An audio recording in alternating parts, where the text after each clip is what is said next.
Volvemos a Noticias 24. Un estudio de la Universidad del Desarrollo analizó quiénes han sido los convencionales más eficaces con su voto en el Pleno. Destacan, por ejemplo, los convencionales del Colectivo Socialista, también del Frente Amplio. Para profundizar en este estudio, nos acompaña Jorge Fábrega, investigador del Centro de Investigación en Complejidad Social de la Universidad del Desarrollo. Jorge, bienvenido a Canal 24 Horas. Gracias, Buenas tardes. Andrés, por la invitación. A ver, ¿qué se entiende por eficacia? Por un convencional, entre comillas, ganador, aunque el concepto suena un poco como winner, pero no va por ahí. ¿Qué claro. suena por ese voto eficaz? Mira, hay dos maneras de analizar esto. Yo analicé una de esas. ¿Ya? Voy a comentar las dos para que se entienda Perfecto. el conjunto. Una forma de ser eficaz es decir, mira, yo propongo a la convención tal idea, tal artículo, tal indicación, vemos toda la secuencia con cambios, etcétera, y cuáles sobrevivieron de eso. Entonces fui eficaz en que mi idea llegara hasta el final. Esa es una fórmula. Y la otra es, quizás yo no presenté esa idea, pero sí la apoyo, ¿ya? O rechazo esa idea. ¿Y fue rechazada? Claro. O, mira, yo en el pasado o pienso algo parecido a esta idea, pero hay varias etapas y quiero que se mejore. Entonces me voy a abstener, no la voy a apoyar, para que siga avanzando. Y si se rechaza, mi abstención fue estratégica. Perfecto. Entonces, juntas esas tres cosas, cuando yo voto algo que se aprueba y voto a favor, voto en contra algo que se rechaza, y cuando me abstengo estratégicamente y funciona, esas tres cosas juntas me forman la eficacia del votante. Esa eficacia, o sea, el concepto de ganador no es que lo que tú votaste fue lo que ganó, sino sencillamente puede ser, como dices tú, rechazar, pudo haber un puesto la o haberse combinación de los abstenido. tres. La combinación de los tres. Ya, ¿quiénes son los de los 154 convencionales, 155 en un comienzo? ¿Quiénes son quizás los que tienen mayor eficacia? Ya, entonces ahí déjame volver un paso más atrás para esa pregunta que queda más clara si vemos un punto anterior. Y es que uno hace una anticipación de qué es lo que cree que va a pasar, ¿ya? Viendo las reglas y con una estimación que después la podemos conversar si hay tiempo, ¿Ya? de cómo se distribuye ideológicamente la convención. Y con eso, cuando se hizo ese análisis, que lo hicimos hace un tiempo atrás, decíamos que los 2/3 iban a estar, y por lo tanto los actores claves iban a estar entre el colectivo socialista y el Frente Amplio. ¿Ese es el centro de la convención, entre comillas, como el centro político? Si ellos no apoyan una idea, Claro. es muy difícil Bisagra. que salga esa idea. Ya. Es muy difícil que salga. Ya ellos son los bisagras. Entonces, esa era la hipótesis, ¿ya? A partir de ese análisis ex ante, llamémoslo. Y ahora que ya está los contenidos, veamos si eso se cumplió, y exactamente se cumple como esperábamos. Por ejemplo, según esa distribución ideológica, el votante 2/3, ¿ya? Que si todos los que están a su izquierda votan de una forma y todos los que están a su derecha votan de otra forma, él decide si es apruebo o rechazo, ¿ya? Ese personaje es Ricardo Montero y es justamente el que en eficacia de votos es el que tiene más eficacia. 81,2%.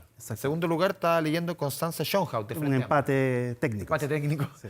Ya, Jorge, entrando un poquito, ¿qué es lo que dice esto? ¿Qué es lo que dice que estos colectivos, al final Frente Amplio y colectivo socialista, yo te decía antes, ¿son el centro de la convención o no están así? ¿O son los votos al final los que dirimen en este contexto de los 2/3?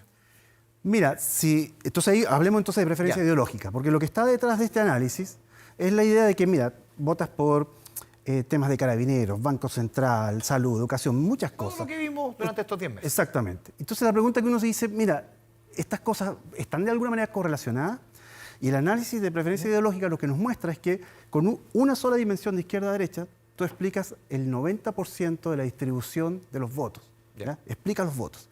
Entonces, si eso es así, estas personas que están en el punto pivotal deberían ser las que más influyen en el contenido que finalmente queda plasmada en la Constitución, en la propuesta de Constitución. ¿Ya? Entonces, efectivamente, a tu pregunta, ¿son el centro de la Convención? Efectivamente, son el centro porque ellos son los que tienen la mejor capacidad de negociación respecto a los distintos contenidos que se trataban.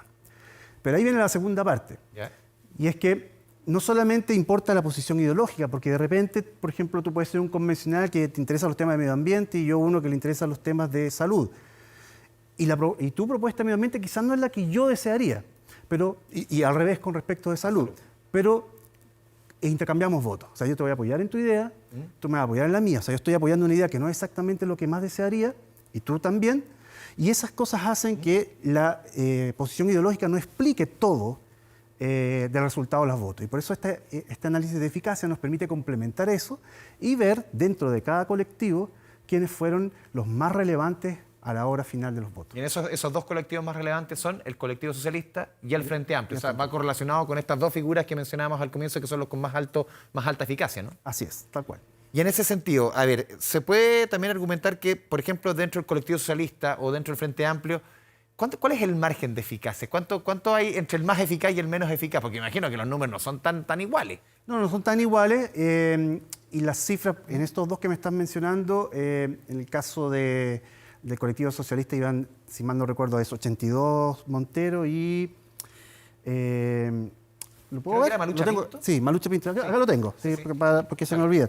Que es algo como 70 ya. Ya, perfecto. ¿Ya?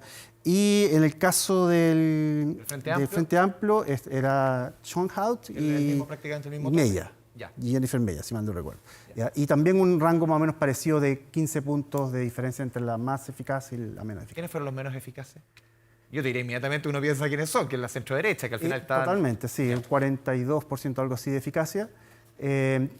Pero también hay variaciones dentro de ello. Y hay un caso particular, que es el que es menos eficaz de todo, que influye, eso sí, un dato. En el caso de él, que ese es Jorge Arancibia. El excomandante general. Claro, porque tengo entendido que en momentos claves de las votaciones en mayo estuvo ausente. Ya. Y se votó muchas veces. Entonces eso hace que caiga su eficacia rápidamente, porque eran en momentos claves de Ya, pero la la parte centro-derecha, final. obviamente, porque ellos siempre dijeron que se sentían marginados de la discusión. Eso también va correlacionado un poco con lo que se aprueba, o esa eficacia va cayendo, porque claramente las ideas planteadas desde la centro-derecha fueron las que obtuvieron menos votos. Es que hay dos lecturas para eso. Ya. ¿Ya? Una lectura de alguien que podría sentirse representado por esas ideas, podría hacer la que tú estás diciendo, me siento excluido. Pero la otra... Es lo que decían ellos, ¿no? Exacto. Sí. La otra lectura, que sería más bien, digamos, mirando desde afuera, Claro. la distribución del poder que hay en la convención es una en que la centroderecha y derecha no tiene poder. Y por lo tanto es esperable que tampoco eso se vea reflejado en eficacia de los votos. Entonces, no logran avanzar en sus propuestas y, por lo general, lo que ellos votan no suma a la eficacia del grupo. A ver, ¿fue evolucionando, Jorge, en el transcurso de estos 10 meses de la convención? Tú decías, claro, ustedes hicieron un análisis previo. ¿Esto fue evolucionando en el transcurso del tiempo? ¿Fue cambiando ese poder, esa bisagra? ¿Se fue moviendo en Sí. algún colectivo? ¿Cómo fue evolucionando? Exactamente. Y ahí lo interesante es que tú ves un movimiento en el que lo que se llamaba lista del apruebo se empieza a dispersar, con un grupo moviéndose hacia la izquierda, que es el colectivo socialista. Mismo movimiento de independientes no neutrales. Y en el caso de la derecha, una dispersión también de los votantes de ellos. Entonces, tú tienes un movimiento en el que al final lo que tú encuentras, al pasar desde la etapa de reglamento a la etapa de contenidos, ¿ya? Que se ve un gran bloque de centro-izquierda-izquierda, ¿ya? Que parte desde el colectivo socialista hacia la izquierda. ¿Ya? Y por eso yo me atrevería incluso a agregar que como se ve bastante coincidencia de visiones en esa etapa, uno puede entender por qué a muchos convencionales les costaba visualizar que podrían haber críticas fuera de la convención al trabajo cuando había acuerdos bastante amplios de 117, 120 personas votando similar. Claramente porque adentro había mucha adhesión, pero quizás la misma... cómo se separaban los votos en la misma convención, o sea, era muy distinto, por ejemplo, lo que es el Parlamento, es muy distinto a lo que son otras elecciones. Se dio un escenario bien particular en la elección de convencionales respecto a las otras elecciones, ¿no? Tal cual. De hecho, otro análisis que no está acá, que lo ¿Ya? tengo también en desarrollo, es uno en el que, aprovechando la idea de que, o la circunstancia que Renato Garín ¿Sí? y Hugo Gutiérrez se salieron para postular a ser convencional, salieron de la Cámara de Diputados. Yo tengo todos los registros de los votos cuando ellos eran diputados y ahora convencionales. Yo hice el match entre lo que era lo que es la convención Y era un comportamiento bien similar. y el Congreso. Y tú ves que la distribución ideológica es completamente distinta. En el Parlamento, y el Parlamento actual es similar al Parlamento anterior en ese aspecto, que la convención. En la convención tú ves un desplazamiento hacia la izquierda que está fundamentalmente explicado por el éxito de las listas de los independientes. Por último, Jorge, de acuerdo a este estudio que ustedes hicieron, tú nos decías al comienzo que esto lo hicieron previo, durante y después.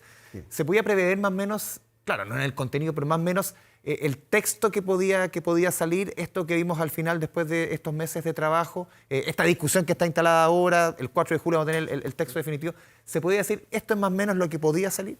Sí, esto estaba escrito el día de la elección de los constituyentes. ¿Ah? Esto estaba escrito el día de la elección de los constituyentes. El mismo momento en que la derecha pierde su poder de veto, estaba bastante claro qué es lo que iba a pasar en la convención. No lo sorprende claramente los números acá. No. Jorge, por último, hay una frase que me llamó mucho la atención. Decían, en la medida que se fue desplegando la convención, los convencionales con mejor desempeño coinciden con los ubicados en posiciones de privilegio. ¿Qué significa eso? Quizás la palabra privilegio podría tener muchas otras connotaciones. Acá, básicamente lo que quiero decir es en posiciones pivotales. O sea, porque aunque todos fueron elegidos y al momento de entran en igualdad de condiciones, en toda decisión colectiva, no todos pesan igual. Y los que pesan más son los que están en las posiciones de dirimir. Y entonces, como es una decisión política, los que están en posiciones de dirimir ideológicamente, los actores pivotales, son los que están en una situación de privilegio. Ellos tienen mayor capacidad de poder de negociación simplemente por estar parados donde están. En esta situación, de acuerdo al trabajo que viene ahora de las 3 comisiones, esto ya cambia y el cambio de fondo que se pudiese hacer, que muchos quieren que se cambie lo que está en el borrador, otros no, obviamente, que en la convención no espera que, como está la gran mayoría, votó 2/3, es difícil que se cambie el fondo. ¿Tú crees que es difícil que pueda haber algún cambio de acuerdo a lo que ustedes vieron? Yo creo que esto ya está escrito, lo que decía el vicepresidente de la convención es certero, digamos. Acá cambios van a ser marginales, la gran estructura, el gran edificio que se está proponiendo. Es difícil que un pleno que lo votó por 2/3, la gran mayoría de estos, o sea, la totalidad de estos artículos que están en el borrador, vaya a sufrir algún cambio. Un cambio fundamental no va a pasar. Perfecto. Jorge Fábregas, te agradecemos este espacio con Canal 24 Horas. Muchas gracias.